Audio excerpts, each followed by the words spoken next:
नारायण गुरुजी। मैया जय श्रीमन नारायण।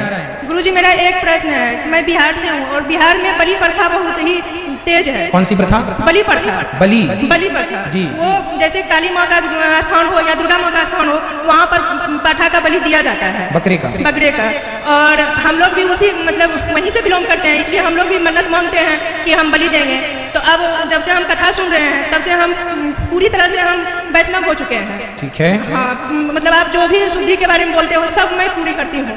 तो अब मेरा मन करता है कि बलि मैं नहीं दूंगी। बहुत अच्छा निर्णय है, आप इनके निर्णय के लिए तालियां बजाइए। गलत प्रथाओं, गलत परंपराओं को आप लोग ही अपने ज्ञान की तलवार से काटेंगे। एक बात है गुरुजी, क्या मुझे कुछ उसका दोष तो नहीं लगेगा? किसी भी देवी, किसी भी देवता को बलि कोई देवी देवता मांगते ही नहीं है। कुछ लोग मांस खाने, उनको इसी बहाने मिलता रहे, उनकी आदत थी खाने की, तो वो देवी देवताओं के नाम पर मांगना। भागवत जी में भी एक चरित्र है, प्राचीन बरही नाम के एक राजा थे, उन्होंने खूब बलि चढ़ाई थी पशुओं की, तब नारद जी ने उनको रोका था। जी में लिखा हुआ स्पष्ट, उन्हें प्रंजनोपाख्यान की चर्चा सुनाई और रोका, और प्राचीन बरही फिर नारद जी के उपदेश से रुक गए और उन्होंने सदा के लिए उन्होंने हजारों बलि दी थी, यज्ञ हजारों पशुओं की। नारद जी ने बहुत डांटा, उन्हें रोका, वो बात मान गए और रुक गए, तब उनका कल्याण हुआ, नहीं तो वो घोर नरक जाने वाले थे। तो आप तो अच्छा है कि नरक जाने से बच जाओगे, आपका तो भला ही भला है। जीव हत्या किसी एंगल से आप शास्त्रों को उलट पलट कर देखिए, जीव हत्या की कोई परमिशन नहीं है। वो किसी सिचुएशन, किसी स्थिति में कभी कोई करता रहा होगा, वो उनकी अपनी मानसिकता रही होगी, मांस उनको अच्छा लगता रहा होगा तो वो करते रहे होंगे, हम थोड़ी करने वाले हैं। एक दो नहीं गुरुजी, वो जहाँ कटता है वो 5 लाख कटता है, 5 लाख बलि दिया जाता है। जी जी जी, जी। तो अब आप लोग ये प्रथा को खत्म कीजिए अपने विवेक से, ठीक है? खुश रहिए। और ये एक प्रश्न और है, क्या लड़की को, मैं महामृत्युंजय का जाप करती थी, क्या नहीं करना चाहिए? महामृत्युंजय एक वेद मंत्र है और वेद पढ़ने की आज्ञा स्त्रियों को नहीं है। तो आप लोग राम नाम जपें, जो काम महामृत्युंजय का है वही मंत्र, राम नाम में भी वही बल है, कृष्ण नाम में भी वही बल है, श्रीमन नारायण में भी वही बल है। भगवान का नाम जपें।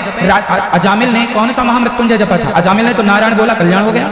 एक्चुअली मेरी माँ का तबियत बहुत खराब रहता है गुरुजी, इसीलिए मैं संकल्प ली थी कि महामृत्युंजय का जाप करूं। हाँ, महामृत्युंजय बेटा हमें जपना नहीं होता। यदि आप किसी की दुर्घटना टालना चाहते हैं तो ब्राह्मणों के द्वारा महामृत्युंजय का पाठ कराया जाता है, जाप कराया जाता है संकल्प के बाद, तब उसका फल मिलता है। हम ही जपने लगे मंत्र, वेद मंत्र, एक तो आप जप नहीं पाओगे। आप महामृत्युंजय बोलेंगे तो आपके कम से कम बहुत सारी त्रुटियां होंगी। वेद मंत्र में जरा सी सुर का भी ऊंच नीच हो जाए तो मंत्र गलत हो जाता है।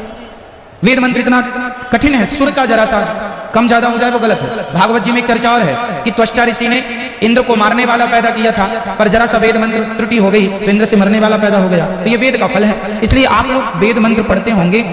आपने वेद मंत्र गुरुजी से सीखा है पढ़ना? नहीं।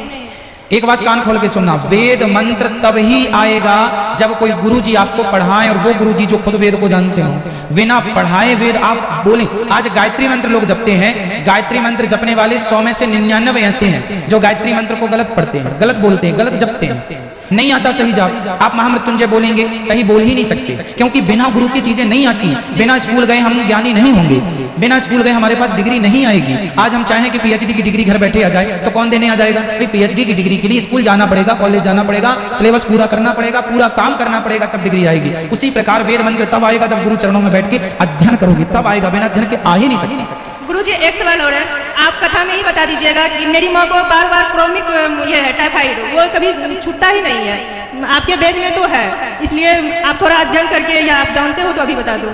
टाइफाइड के लिए डॉक्टरों को दिखाओ, वो दवाई गोली देंगी। पर मैं आपको एक बात बता देता हूँ, अभी पतझड़ का मौसम चल रहा है, इसके बाद अभी ना नीम की नई नई पत्तियां आएंगी, लाल लाल पत्तियां ना आती हैं नीम। तो नीम की अभी जो चैत्र का महीना आएगा ना, हमारे साधु संत, हमारे ऋषि मुनि, हमारे वेद कौन सा वेद? आयुर्वेद में लिखा है कि चैत्र के महीने में पूरा 1 माह नीम में नए नए पत्ते आते हैं। तो 1 महीने तक आप रोज पत्ते चबाइए, थोड़ा तोड़ लीजिए, 25, 30, 40 पत्ते और चबा चबा के खाइए, 1 महीने कंटिन्यू खाइए, तो आप साल भर रोगी नहीं होंगे, ये आयुर्वेद कहता है। गुरुजी मेरी माँ का नाम किरण है, उनको थोड़ा लाइव वो देख रही होंगी। भैया किरण भैया थोड़ा नीम खाइएगा, है ना? गिलोय जरूर लीजिएगा, आप गिलोय खाइएगा। गिलोय की टैबलेट आती है, गोली आती है आयुर्वेद में, गिलोय लीजिएगा और भगवान का चिंतन कीजिएगा, ठीक है? खुश रहिए।